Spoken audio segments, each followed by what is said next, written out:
হচ্ছে ঝঞ্ঝা হাওয়া এবং প্রচণ্ড ধূলিকণা সহ বাতাস।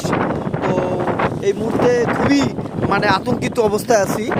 তো আপনারা যে যেখানে থাকেন এবং নিরাপত্তায় চলে যান। আপনারা ছাদের উপরে যারা বাগান করেছেন বাগানগুলো যাতে ঠিকঠাকভাবে থাকে এই জন্য বিভিন্ন ডাল দিয়ে বা মোটা কিছু দিয়ে এভাবে আপনারা একটু বেঁধে দিবেন। এই যে দেখেন এভাবে লাঠি দিয়েছেন, এই লাঠি দিয়ে একটু বেঁধে দেওয়ার ব্যবস্থাগুলো করবেন, নাহলে ডালগুলো ভেঙে যেতে পারে।